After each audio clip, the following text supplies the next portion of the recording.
They bleed acid and burst from chests. But what if xenomorphs aren't just monsters? What if they're cosmic enforcers, tied to hive minds, alien gods, and something far bigger? In this countdown of the top 9 biggest xenomorph mysteries, we're diving into the wildest, darkest secrets of the alien universe. And number 1, it changes everything. At number 1, we're gonna talk about the xenomorph's real purpose. You know, for a long time, these guys were just about scaring the pants off everyone. But then in 2021, Marvel dropped a comic by Phil Kennedy Johnson and Salvador Larroca that gave them a whole new reason for being, and it's pretty epic. This story, which seems to be official, follows Gabriel Cruz, who somehow survived having a facehugger implant an embryo. He ends up caught in a mess at a Weyland-Yutani station overrun by xenomorphs, trying to save his son. What's wild is that while he was unconscious from the facehugger, he got plugged into the xenomorph's group mind, seeing not just the ones around him, but also their creators, millions of miles away. And get this, he even saw a human-like xenomorph he called the Woman in Dark. Turns out, these xenomorphs are like the universe's cleanup crew, stopping any one species from taking over everything. Next, at number 2, what in the world is up with black goo? And what if you had a whole lake of it?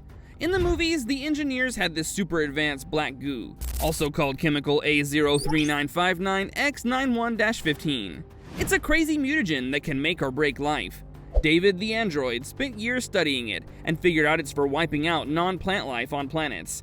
It's super picky though. If you're not compatible, you're dead. If you are, you turn into an anathema, or abomination, and can even host parasitic organisms that create a neomorph.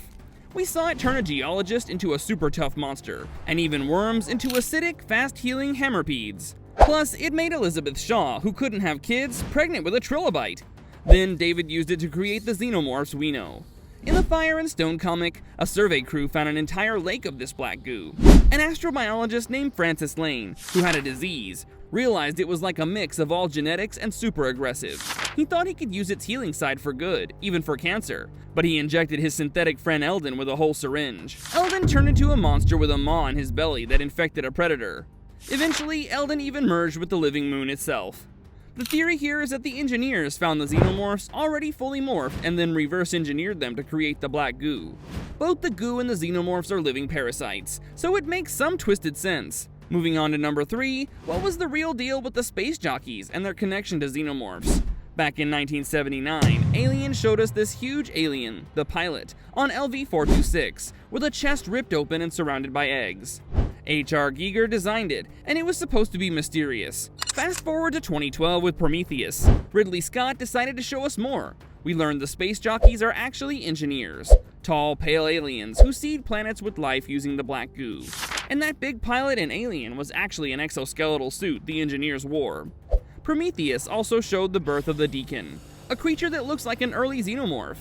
The Alien Covenant dropped another shocker. David the android created the xenomorphs we know. He wiped out the engineers and experimented to make the perfect organism. It fits the Prometheus myth, where messing with nature has big consequences. But there's another idea. Maybe the engineers and space jockeys are different.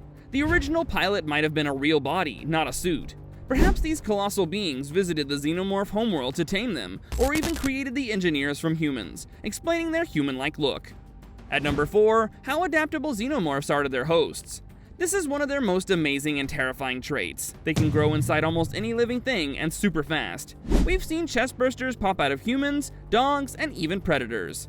Now the current theory is that a facehugger doesn't inject an embryo, but a mutagenic substance called Plagiarius praepotens.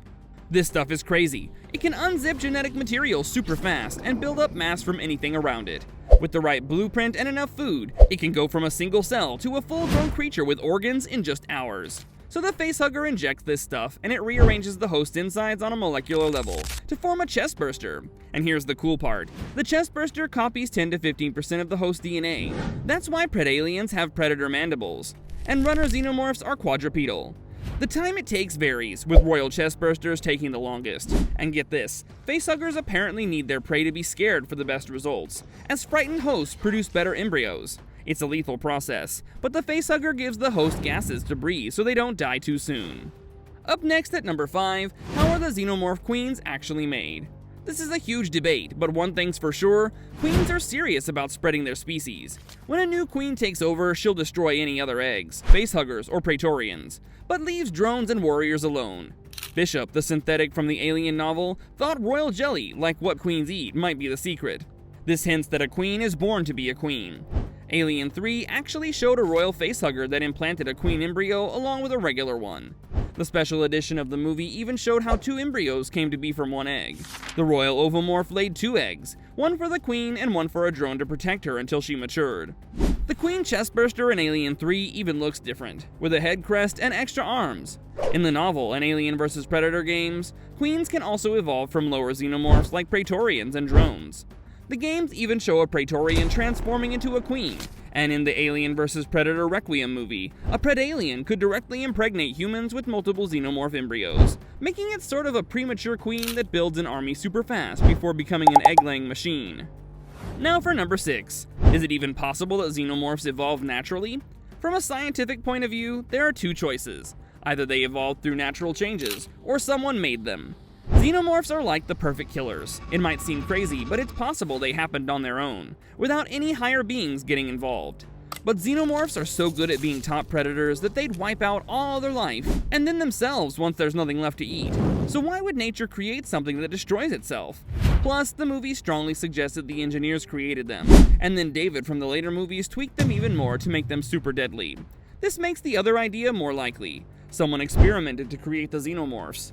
Scientifically, it's pretty much impossible for one creature to just grab genes from totally different life forms on different planets, especially for higher organisms.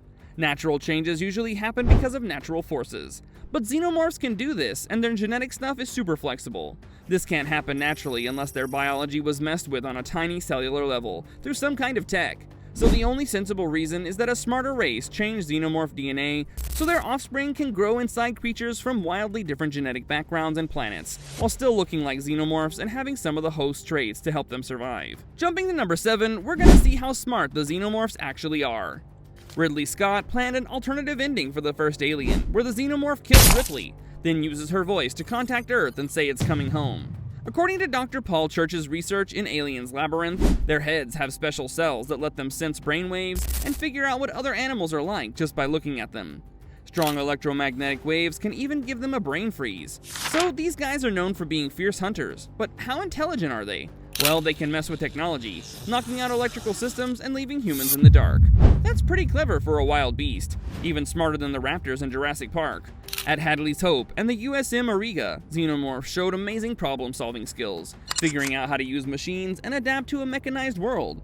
And the Queen is seriously strategic. She set up her nest at the atmosphere processing plant, which gave her protection. Plus, their intelligence might depend on their host. A Predalien, for example, took a human skull as a trophy, just like predators do. They don't show much emotion beyond survival and protecting their eggs and queen. For communication, they hiss and screech, but they probably use pheromones, ultrasound, or even vibrations and electricity. Some even believe they're connected into a hive consciousness. Imagine billions of mosquitoes on Earth all having a group mind and deciding to wipe out humans. But the coolest thing? They can inherit memories genetically, going back millions of years. That's some serious learning potential. Let's talk about number 8. What's the average lifespan of a xenomorph? An organism's lifespan depends on a mix of its environment and its own biology. A less stressful environment with plenty of food and water usually means a longer life. And genetics play a big role too, like certain genes that help you live longer, or how well your body can fix itself and fight off diseases. Xenomorphs are built to last. The Queen is super tough, as we saw in Aliens vs. Predator, chilling in harsh places for over 1,000 years and still being perfectly fine.